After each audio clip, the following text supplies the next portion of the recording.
자, 질문 하나 드리고 말씀 시작하겠습니다. 사랑하는 성도 여러분, 저와 여러분이 생각하는 성숙한 신앙은 어떤 모습입니까? 한번 생각해 보신 적이 있을까요? 우린 다 신앙이 성숙해지기 위해서 노력을 하는데요. 우리가 생각하는 성숙한 신앙의 모습 어떨 것 같습니까?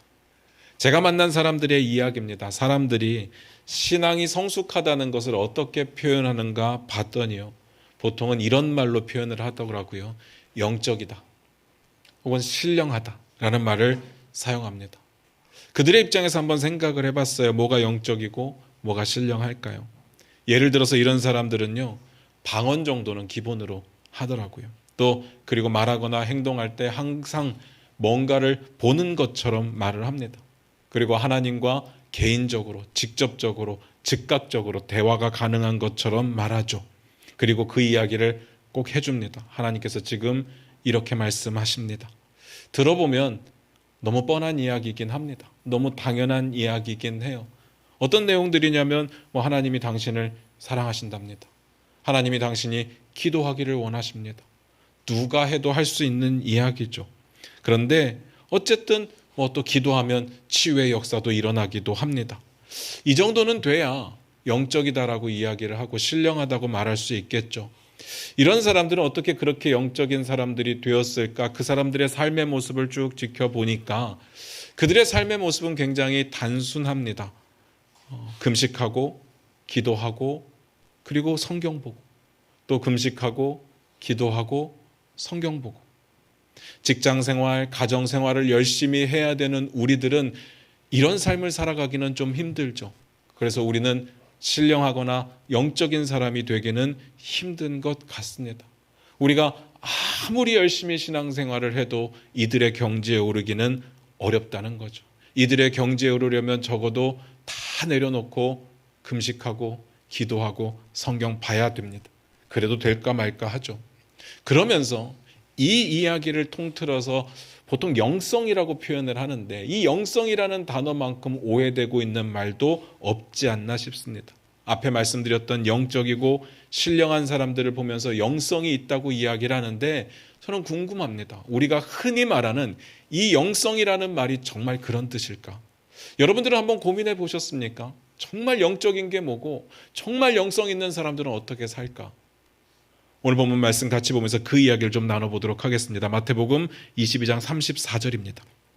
같이 읽겠습니다. 시작. 예수께서 사두개인들로 대답할 수 없게 하셨다함을 바리새인들이 듣고 모였는데, 오늘 말씀이 이렇게 시작을 했어요.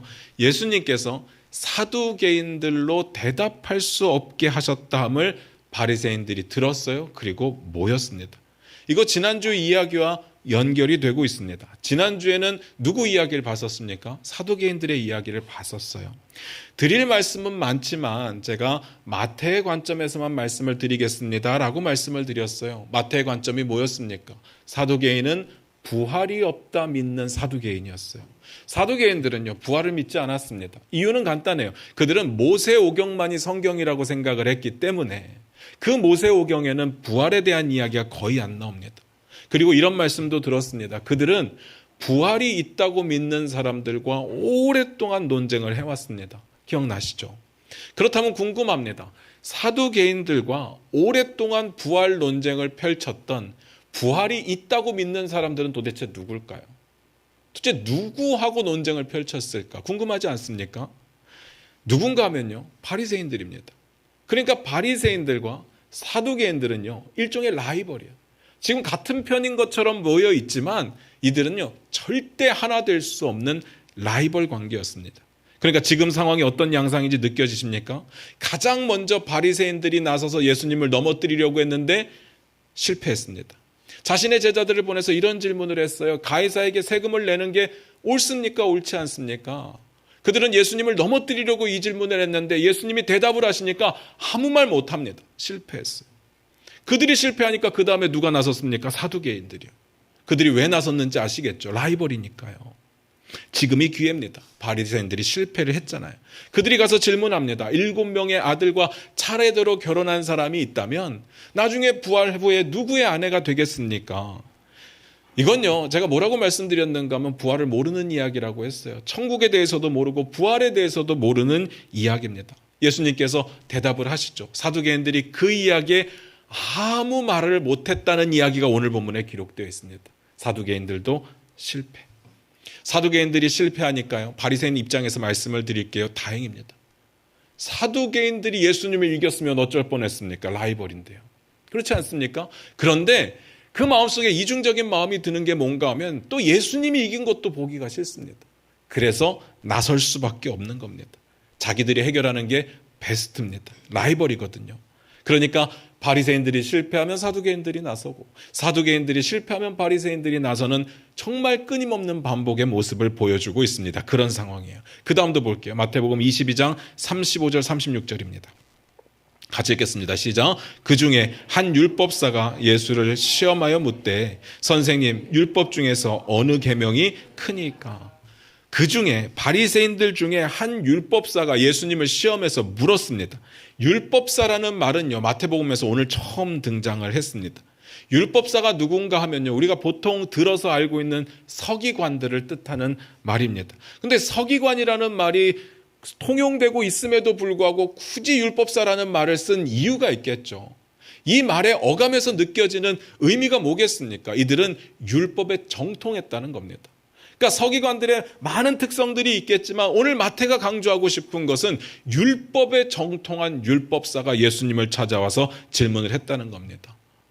율법에 정통한 유대인 중에 한 사람이 예수님을 시험하여 묻는데 뭐라고 물었습니까? 선생님, 율법 중에 어느 계명이 큽니까? 이런 질문은 율법사가 물어볼 수 있는 질문이죠. 율법사들은 율법에 정통하고 있으니까. 이런 게 시험입니다. 마태는 시험이라고 이야기를 했습니다. 이런 게 시험이죠. 이전까지의 시험들은요, 사실 시험이라고 말하기가 좀 어려운 성경의 표현대로 올무였습니다. 걸리기만 해봐라, 내가 넘어뜨려 죽이겠다라고 하는 함정이었고 덫이었습니다. 그런데 오늘 이야기는 율법을 제대로 알고 있는지 확인하겠다는 거예요. 선생이라고 불리는 예수가 율법을 아는지, 선생이라고 불리고 있는데 선생의 자격은 있는지, 가르칠 수 있는 자격은 있는지 율법을 통해서, 율법의 지식을 통해서 한번 보겠다는 이야기였습니다. 일종의 율법에 대해서 한번 자웅을 겨뤄보자 전면 승부를 택한 겁니다. 그리고 이 질문은요, 갑작스럽게 예수님을 넘어뜨리기 위해서 만들어낸 급조한 질문이 아니었습니다. 이 당시 랍비들에게 가장 중요한 이슈였던 질문이었습니다. 랍비라고 한다면요, 이 질문에 대해서 최소한 자기 나름대로의 신학과 철학 정도는 가지고 있어야 되는 거죠. 그걸 설명할 수 있어야 됩니다. 그 부분을 확인하고자 했습니다. 조금만 더 설명을 드릴게요. 그 당시에 말씀을 가르치는 사람들이 랍비였는데, 랍비들은요, 성경을 연구하면서 모세오경에 율법이 몇 개나 있을까를 연구를 해봤습니다. 그래서 하나하나 정리를 해서 세어보니까 613개의 율법이 있다는 것을 알게 되었어요. 그런데 613개의 율법이 있는데 그냥 613개의 율법이 있는 것으로 끝나는 게 아니라 또 고민을 하는 겁니다. 어떤 게 중요한 걸까? 어떤 게 덜 중요한 걸까? 이걸 고민하다 보니까 나름대로 또 정했습니다. 248개는 중요한 율법이고 또 365개는 덜 중요한 율법이 있더라 분류를 했습니다. 이렇게 나눈 이유가 있겠죠. 율법이 너무 많다 보니까요. 사람들이 다 지킬 수가 없는 거예요. 다 지킬 수 없다면 최소한 248개의 율법만이라도 꼭 지켰으면 좋겠다라고 구별을 해준 겁니다. 그 부분에 대해서 예수님의 생각은 어떠한지를 묻는 거죠. 그런데 예수님께는 극단적으로 물었어요. 그 중에 가장 큰 계명이 뭡니까? 성경에는요, 우리말 본문에는 큰 계명이 뭡니까? 라고 이야기를 했지만 원어를 보니까, 원어의 번역을 보니까 가장 큰 계명이에요.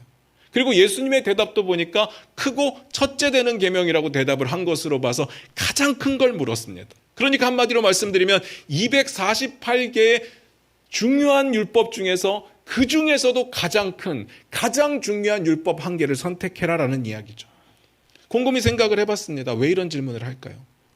단순하게 더 중요한 계명들이 있고 그 율법에 대해서 알고 있는지 지식을 확인하고자 하는 것이었다면 이런 방식이 아니었을 거예요. 한 개만 되라고 말할 수는 없겠죠.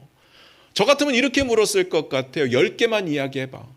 그 중에 맞는 게 있나 보고 틀린 게 있나 보고, 아니면 아예 613개의 율법 중 20개를 무작위로 선택해서 하나씩 물어보면서 이건 중요한 거야, 안 중요한 거야, 이렇게 물어보는 게 오히려 지식을 확인하기엔 더 쉬웠을 겁니다.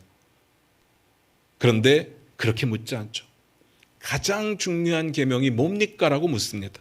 하나를 선택해봐라. 왜 이렇게 물었을까? 이런 게 궁금해야 됩니다. 잘 생각해 보세요.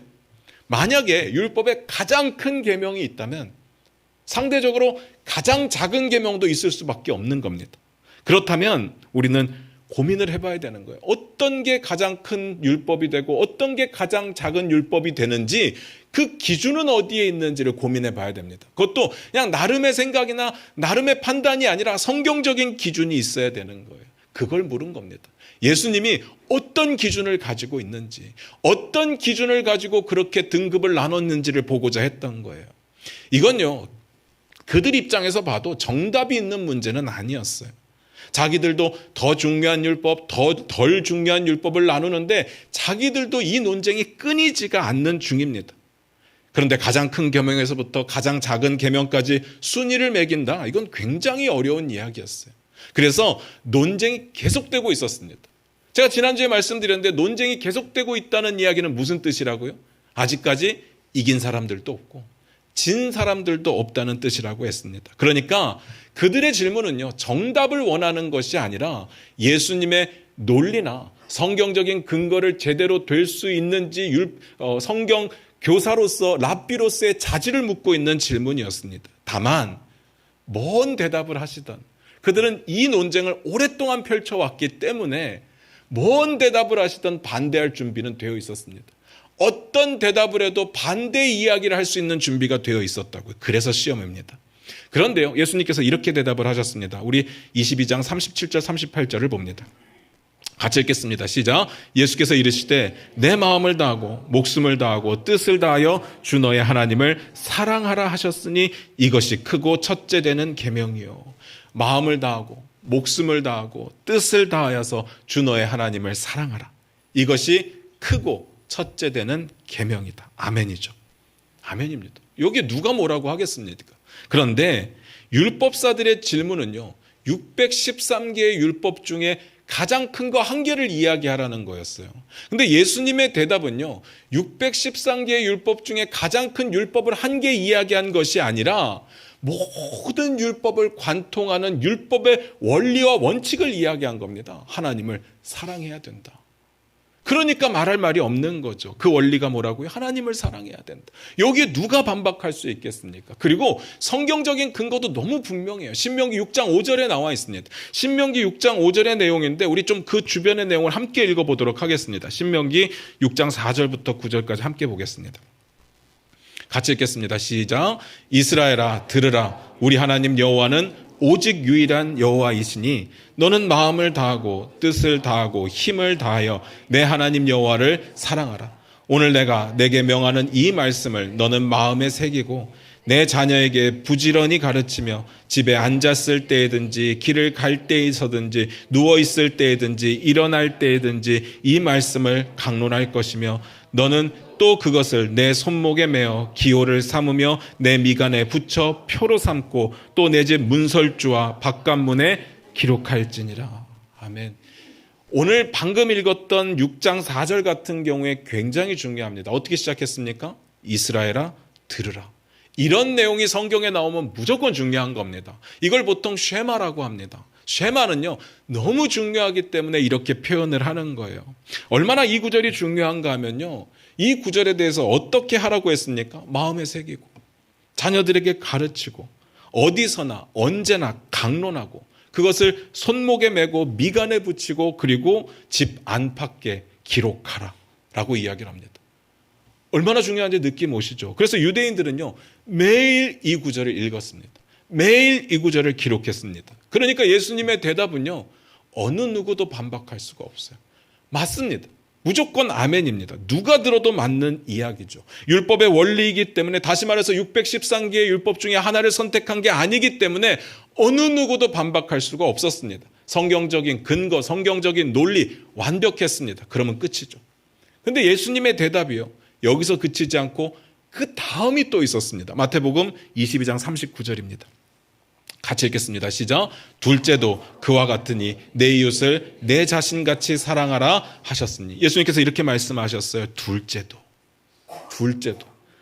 아니 가장 큰 거 하나 물었잖아요. 하나만 선택하면 되고 하나를 대답했는데 사람들이 반박할 수 없는 답을 한 거예요. 그럼 끝났죠.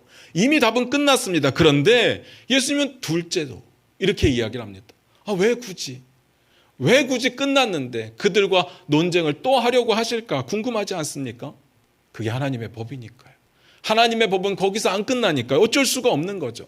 왜 이 둘째를 말하는 게 논란이 되는지 한번 살펴보도록 할게요. 우리가 아무 생각 없이 그냥 이 부분을 보면요. 어떻게 보여지는가 하면 첫째로 중요한 건 이거고 둘째로 중요한 건 이거다처럼 보입니다. 그렇게 보이잖아요. 그런데요. 조금만 주의 깊게 보면 이상한 부분이 보이는데 중간에 희한한 단어 두 개가 있습니다. 뭐냐면 그와 같으니. 그와 같다는 말이 무슨 뜻일까요? 저 어렸을 때는 이 단어를 어떻게 생각했는가 하면 우리가 글을 쓸 때 항상 이런 식으로 표현하잖아요. 무엇은 다음과 같으니. 그리고 그 다음에 이제 기술을 하잖아요. 예를 들어서 우리 교회 비전은 다음과 같습니다. 다음 세대를 세우는 교회, 전도하고 선교하는 교회, 그리고 교회가 교회를 세우는 교회입니다. 이렇게 표현을 하잖아요. 그래서 그렇구나 했습니다. 그와 같다는 말이 이 다음에 나오는 둘째 계명을 이야기하는구나. 첫째로 중요한 건 하나님 사랑하는 거고 둘째로 중요한 건 다음과 같다. 내 이웃을 내 자신과 같이 사랑하라. 그렇게 보고 넘어갔어요. 그런데요. 오늘 말씀을 묵상하다 보니까 연구하다 보니까 그게 아니에요. 여기서 그와 같다는 말을 할 때 그는 뭔가 봤더니요. 예수님께서 말씀하셨던 첫 번째 크고 중요한 계명. 그와 같다는 이야기입니다. 그러니까 한마디로요. 둘째 큰 계명이 첫 번째 큰 계명과 같다라는 뜻입니다. 순서상으로는 분명히 차이가 있을 거예요. 첫째, 둘째니까. 그런데 예수님은 첫째 계명과 둘째 계명을 같은 무게감으로 우리가 보기를 원하셨습니다. 다시 말해서 그들이 생각했던 것처럼 첫 번째 가장 중요하고 큰 계명이 있기 때문에 우리가 다 지킬 수 없다면 일단 그것만이라도 지켜라가 안 되는 겁니다. 무게감이 그와 같기 때문에 무조건 둘 다를 지켜야 된다고 이야기를 하시는 거예요. 그 두 번째가 뭐라고요? 이웃을 내 자신과 같이 사랑하라. 이 내용을요. 하나님을 사랑하는 것과 같이 보셨습니다. 이 계명 자체도요. 누구나 다 동의가 되는 계명이기는 합니다. 하나님을 사랑하는 것과 같은 무게감의 계명. 일단 레위기 19장 18절에 나오거든요. 우리 화면 보시면서 같이 읽겠습니다. 시작. 원수를 갚지 말며 동포를 원망하지 말며 내 이웃 사랑하기를 내 자신과 같이 사랑하라. 나는 여호와이니라. 이거 동의 안 되는 분이 계십니까? 다 동의가 되는 내용이잖아요. 근데 내용을 한번 살펴볼게요. 첫 번째로 여기서 이웃이 누굴까요? 여러분의 이웃은 누굽니까? 오늘 성경에 나와 있는 이웃은 누구고 이 말씀을 듣는 사람들의 이웃은 누구였을까? 한번 고민해 보셨습니까? 이웃을 사랑하라고 했는데 누구를 사랑해야 되느냐? 유대인들에게 있어서 이웃의 개념은요, 유대인들 뿐이었습니다. 그런데 예수님께서 말씀하시는 이유는 단순히 유대인이 아니었어요. 누가복음에 보면 오늘과 비슷한 장면이 기록되어 있어요. 상황적으로는 다르지만 오고 가는 대화가 거의 비슷해요. 어떤 율법 교사가 등장을 합니다. 그리고 이런저런 이야기를 주고받다가 예수님께 이렇게 물어요. 누가 이웃입니까? 누가 우리의 이웃입니까? 그때 예수님께서 기가 막힌 대답을 하신 게 선한 사마리아인의 비유를 말씀하십니다. 유대인 하나가 길을 가다 강도를 만나요. 거반 죽게 되었습니다. 근데 종교인이라고 불리는 제사장이 못 본 척 지나가요. 레위인도 못 본 척 지나가요. 그런데 저기서 한 사람이 지나가는데 근데 저 사람은 사마리아인이에요. 유대인들은 사마리아인과 상종하고 싶지 않았습니다. 사마리아인도 마찬가지였어요. 그런데 이 사마리아인은요. 못 본 척하지 않습니다. 다가와서 응급처치를 합니다. 그리고 그를 데리고 주막으로 가요. 돌봐달라고 부탁을 하고 돈을 줍니다. 부비가 더 들면 내가 더 주겠다고 이야기를 합니다. 그 이야기를 하셨습니다. 그리고 예수님께서 묻죠. 누가 강도 만난 자의 이웃이 되겠느냐? 그들의 대답은요. 당연히 자비를 베푼 자입니다. 라고 대답을 해요. 아마 사마리아 사람이라고 대답하기 싫었을 겁니다. 그들을 경멸하고 있었으니까. 그러니까 자비를 베푼 자라고 이야기를 했어요. 그렇게 대답을 했는데 그게 정답이에요. 정답을 율법교사가 대답을 했습니다. 그때요. 예수님께서 칭찬을 하세요. 여러분 잘 생각해 보세요. 바리새인들을 향해서 예수님이 칭찬하셨던 적이 없어요. 근데 이 대답을 듣고는 예수님이 칭찬을 하십니다. 그리고 이렇게 말씀하세요. 가서 너도 이와 같이 하라. 그리고 이야기가 끝이 납니다. 이게 이웃인 거예요. 예수님의 개념에서 이게 이웃인 거예요. 어떤 사람이 이웃이라고요? 이 강도 만난 자의 이웃이 누구라고요? 자비를 베푼 자요. 그러니까 이웃의 개념은요, 더 이상 민족의 개념이 아닙니다. 나에게 선을 행하고 자비를 베푼 자가 이웃이 되는 거예요. 그게 이웃입니다. 그러면요, 이 내용을 가지고 오늘 본문에 한번 적용을 해보면요, 헷갈리는 부분이 생깁니다. 이웃을 내 자신과 같이 사랑하라고 했는데 이웃이 나에게 자비를 베푼 자가 이웃이잖아요. 근데 그들을 우리가 사랑하는 건 큰 문제가 없어요. 나한테 자비를 베풀고 잘해주니까 사랑할 수 있죠. 또 반면에 나에게 자비를 베푸는 사람이 없이 다 이상한 사람들만 있어 나를 괴롭히면 사랑할 사람은 없는 거예요. 너무 쉬운 계명이 되어버리는 겁니다. 그런데 그 이야기가 아닌 거죠. 그럼 무슨 뜻이겠습니까? 잘 들으세요. 이게 포인트입니다. 사람들에게 이웃이 되어주라는 뜻이에요. 어떻게 해요? 자기 자신을 사랑하는 것 같이 사랑함으로 그렇게 연결이 되는 겁니다. 우리가 지역사회에서 노력하는 것이 뭔가 하면 좋은 이웃이 되는 겁니다. 이웃에게 자비를 베풀고 이웃에게 선을 행하는 거예요. 그러려고 노력하고 있는 겁니다. 그게 주님의 사랑이니까. 그래서 궁금해집니다. 사랑은 뭘까요? 사랑은 어떻게 하는 게 사랑일까요? 결론부터 말씀드릴게요. 선한 사마리아인 비유에서 이미 결론이 나왔어요. 가서 너도 이와 같이 하라. 그러니까 그 비유에서 나온 그 의미를 가지고 생각을 해보면요. 사랑은 자비를 베푸는 겁니다. 아파하는 자가 있을 때 가서 싸매주는 게 사랑이에요. 그러니까 사랑은요, 결론적으로 감정이 아닙니다. 사랑은 의지여야 하는 겁니다. 행위일 수밖에 없죠. 저와 여러분이 생각했던 사랑은 그랬습니까? 아닐 겁니다. 대부분 감정 아닙니까? 상대방을 향해서 좋은 마음이 들어요. 볼 때마다 설레고 흥분되는 감정이 듭니다. 그래서 가슴이 뛰고 설렘을 느낄 때 우리는 내가 사랑에 빠졌구나라고 생각을 합니다. 이 개념을 가지고 말씀을 바라보니까 성경에서 원수를 사랑하라고 하면 아니 미워 죽겠는데 어떻게 사랑을 합니까? 라고 생각을 해요. 왜냐하면 감정이라고 생각을 하니까요. 아니에요. 주님이 말씀하시는 사랑은요, 감정이 아니라 의지적인 결단이고 실천적인 행위여야 합니다. 제가 자주 말씀드리는 내용이 있습니다. 성경이 말하는 사랑이 뭘까요? 여러분은 사랑이 뭐라고 정의를 내리십니까? 사랑이 뭡니까? 사랑이 어떤 겁니까? 성경은 뭐라고 이야기를 할 거예요? 저는요, 성경을 연구하다가 깨달은 사실이 하나 있습니다. 사랑은 주는 겁니다. 저는 그렇게 믿습니다. 사랑은요, 주는 게 있어야 사랑입니다. 주는 게 없으면 사랑이 아니죠. 우린 사랑을 굉장히 플라토닉하게 생각을 하고요. 그렇게 정신적인 교감만을 가지고 사랑하는 것을 굉장히 고귀한 사랑이라고 생각을 합니다. 그래서 뭔가 주고받지 않아도 마음과 생각을 나누면서 서로 좋은 감정이 생기면 그게 가장 가치 있는 사랑이라고 생각을 하는데 그것도 사랑이긴 한데요. 성경에서 말하는 사랑은 그게 다가 아니에요. 성경에서 말하는 사랑은 주는 겁니다. 제가 왜 그렇게 생각하는지 요한복음 3장 16절을 보면서 이야기를 나눌게요. 이거 화면에 띄울 거기는 한데 여러분 다 외우고 있기 때문에 한번 외워보도록 하겠습니다. 같이 한번 외우겠습니다. 시작. 하나님이 세상을 이처럼 사랑하사 독생자를 주셨으니 이는 그를 믿는 자마다 멸망치 않고 영생을 얻게 하려 하심이라. 잘 보세요. 하나님이 세상을 이처럼 사랑하사 어떻게 하셨대요? 독생자를 주셨습니다. 이게 사랑이에요.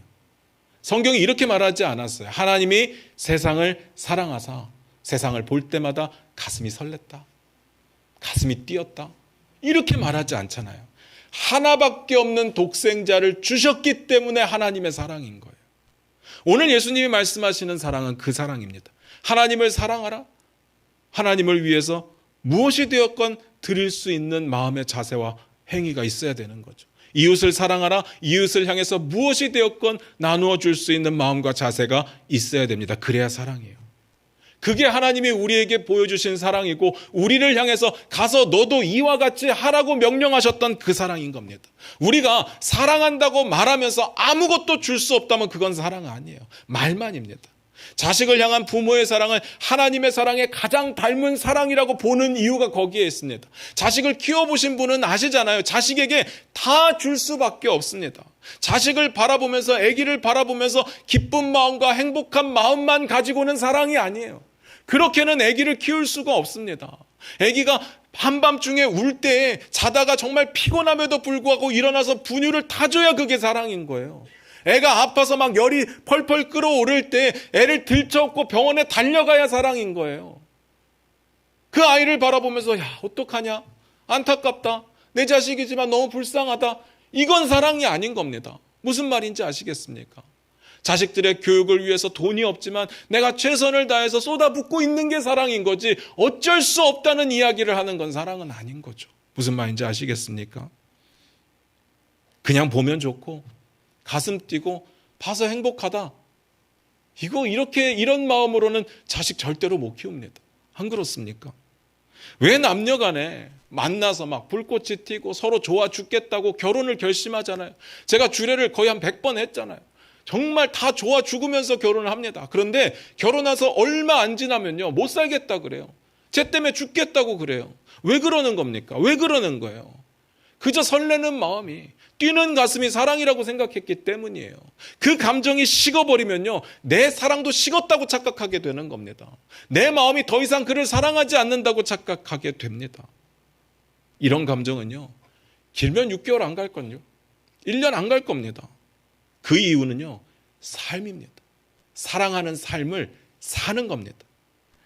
결혼 후에요, 내 거 희생 안 하고 내 거 줄 수 없으면 그 결혼은 유지될 수가 없어요. 그건 사랑이 아니니까요. 제가 하나님 나라 엄청 강조합니다. 하나님 나라를 살아내는 결정적인 방법이 뭐냐? 결국엔 사랑입니다. 하나님의 주권과 왕권을 삶의 자리에서 어떻게 살아낼 겁니까? 제가 늘 강조하지만 여러분, 어떻게 살아낼 겁니까? 사랑이라고요. 하나님을 사랑하니까 내 삶의 주인의 자리를 하나님께 내어드리는 겁니다. 내가 하나님을 사랑하지 못하면요, 내 삶의 주인의 자리를 내어드릴 수가 없어요. 내 삶의 주인의 자리를 내어드릴 수 없기 때문에 순종할 수가 없는 겁니다. 여전히 나를 사랑하고 있기 때문에, 내가 나를 더 사랑하기 때문에 안 되는 거죠. 말로는 합니다. 그런데 절대로 순종은 안 돼요. 내 뜻대로 돼야 마음이 편한 겁니다. 그리고 하나님을 사랑하니까 내 이웃도 사랑할 수 있는 거예요. 그게 사랑인 거예요. 내 본성으로는요, 아까워서 안 됩니다. 내 마음으로서는요, 도저히 사랑할 수가 없어요. 그런데 내가 사랑하는 하나님이, 나를 먼저 사랑해 주신 그 하나님이 사랑은 이런 거라고 이야기를 하니까 우리가 우리를 내어줘 사랑할 수 있는 겁니다. 말씀 마무리 짓겠습니다. 제가 앞에서 그런 질문을 드렸어요. 저와 여러분이 생각하는 성숙한 신앙의 모습은 어떤 모습입니까? 보통의 사람들은 성숙한 신앙을 이렇게 표현한다고 했어요. 말로 뭔가 설명은 안 되지만 굉장히 영적인 사람, 뭔가 신령한 사람, 그렇게 표현을 합니다. 그래서 영성이라는 말도 그렇게 이해를 합니다. 야, 저 사람 영성 있다. 기도 많이 하는 사람, 방언 잘하는 사람, 뭔가 기도하면 낫는 사람을 보고 영성 있다라고 이야기를 해요. 근데 제가 이렇게 말씀드렸습니다. 영성에 대해서 제일 많이 오해하고 있는 것 같다고요. 정말 영성이 그런 걸까 고민해 보자고 말씀을 드렸어요. 그런데 예수님의 대답을 잘 보시기 바래요. 어떻게 하래요? 가장 큰 계명은요, 사랑하래요. 무슨 말인지 아시겠습니까? 신앙의 정도가 이렇게 있다고 한번 가정을 해볼게요. 진짜 있는 건지 모르겠지만 하여튼 단계별로 있다고 생각을 했을 때 가장 큰 계명, 가장 큰 계명을 지키면 가장 높은 신앙의 경지에 오를 텐데 그건 사랑하래요. 무슨 말인지 아시겠습니까? 그러니까 신앙이 성숙한 사람들은 어떤 신앙의 모습을 보이느냐? 사랑할 수 있다고요. 하나님을 사랑하고 이웃을 사랑할 수 있다고. 그게 가장 높은 사랑입니다. 계명입니다. 곰곰이 생각을 해보세요. 우리는 지금까지 신앙을 어떻게 해왔나 하면요, 성숙한 신앙생활을 위해서 영적인 존재가 되고 신령한 존재가 되기 위해서 노력했습니다. 그래서 내 안에 자꾸 뭔가를 쌓으려고 노력을 했습니다. 그게 신앙의 핵심이라고 생각을 했어요. 나를 쳐서 수련하듯 내공을 뭔가 쌓듯 뭔가 내 안에 쌓이다 보면 언젠가는 초월적인 존재의 어떤 지경에 이르겠지라는 생각을 했습니다. 우리 신앙의 방향이요, 다 나를 향하고 있어요. 다 내 안을 향하고 있습니다. 말씀도 들어오고 은혜도 들어오고 능력도 들어오고 내 안에 가득 차고 내가 커지면 어느 정도의 신앙의 경지에 오르겠구나. 내 안에 은혜가 들어오는 게 나쁜 게 아니에요. 내 안에 말씀이 들어오는 게 나쁜 게 아닙니다. 내 안에 능력이 들어오는 게 나쁜 게 아니에요. 그런데 그것만 가지고는 신앙이라고 말할 수가 없습니다. 무슨 말인지 아시겠습니까? 그 다음이 있어야 돼요. 최근에 어떤 분을 만났는데요. 그분이 이렇게 이야기를 하는 거예요. 한 길거리에 만나서 30분 정도 대화를 했는데 이런 이야기를 하세요. 자기는 다 보인대요. 기도하면 다 보인대요. 목사님들도 좋은 목사님, 나쁜 목사님 다 보인대요. 서울의 유명한 목사님들도 다 보이고 수원의 유명한 목사님들 다 보인대요. 그래서 좋은 목사님들은 이렇게 기도하면 다 보이는데 천사들이 막 녹색 옷을 막 이렇게 입혀주고, 나쁜 목사들은요 막 기도하면 검은 것들이 막 들어갔다 나갔다 들어갔다 나갔다 한다는 거예요.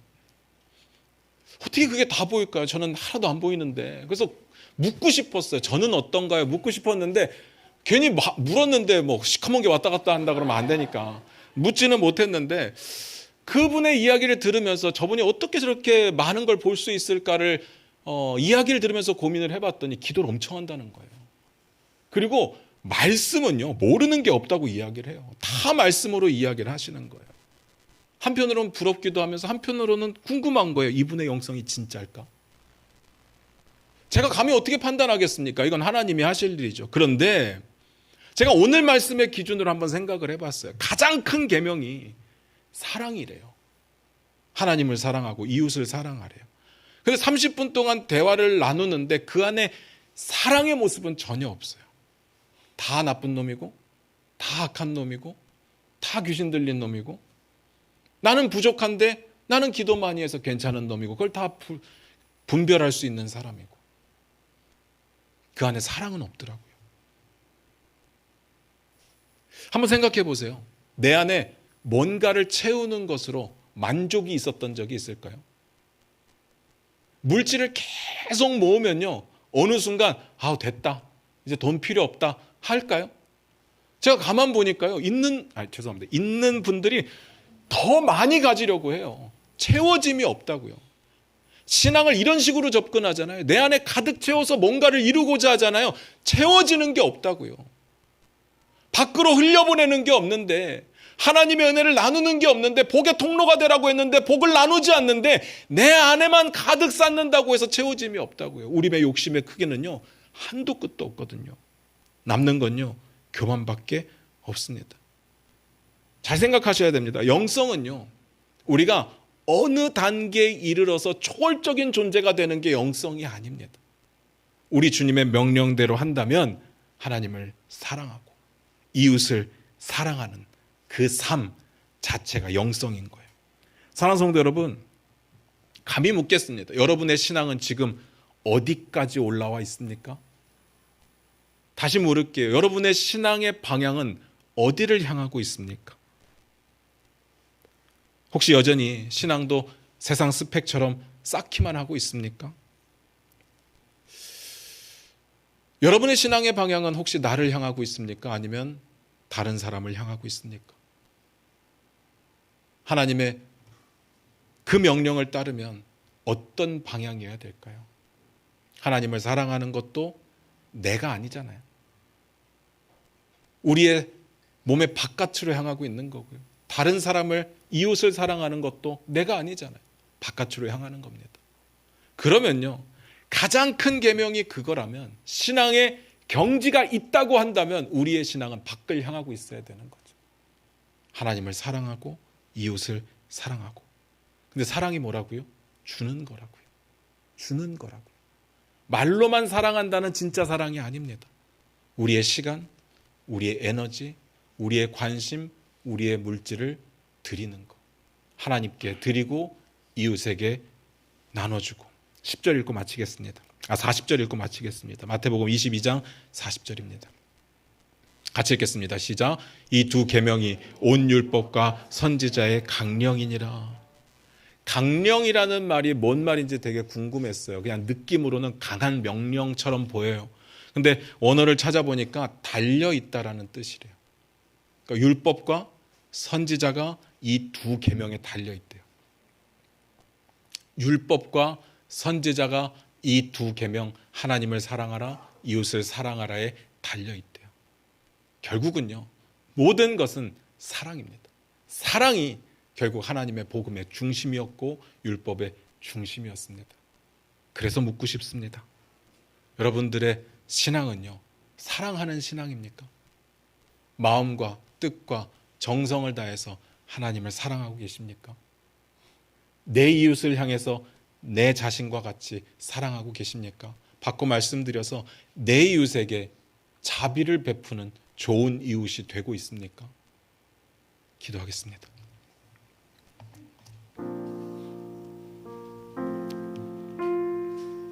우리 반주 들으시면서 잠깐 한번 기도했으면 좋겠습니다.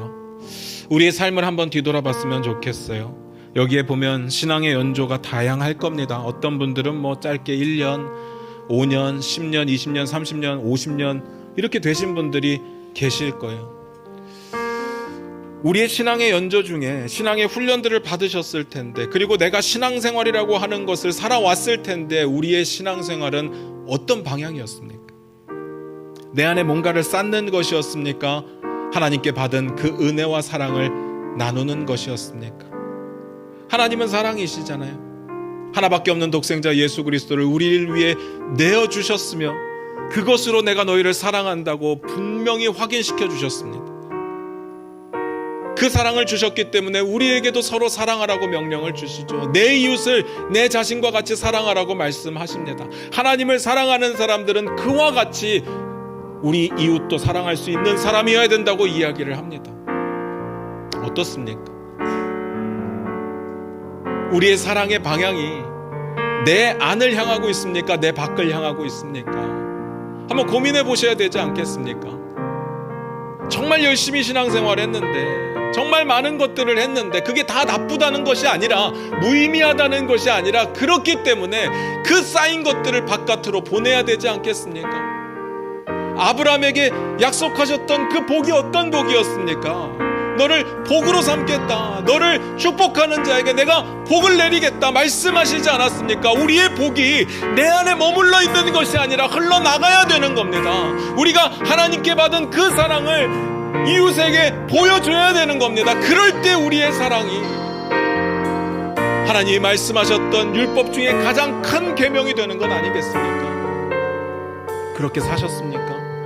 이전까지 어떻게 살았던 그건 중요하지 않습니다. 이제부터가 중요하지 않겠습니까? 이제부터 하나님을 내 목숨 다하여, 내 뜻을 다하여, 마음 다하여 사랑하시겠습니까?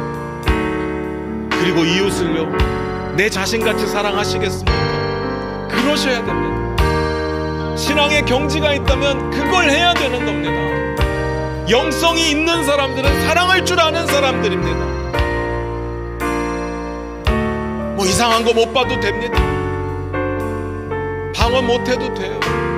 그러나 사랑할 수 있었으면 좋겠습니다. 우리 다 같이 그렇게 기도하며 나아가기를 원합니다. 내가 사랑하기를 오늘 결단합니다. 하나님을 사랑하고 이웃을 사랑하기로 결단합니다. 마음으로, 생각으로 끝나는 것이 아니라 실천적인 행위로 나아가기를 원합니다. 우리 다 같이 그렇게 기도하며 나아갑니다. 기도하겠습니다.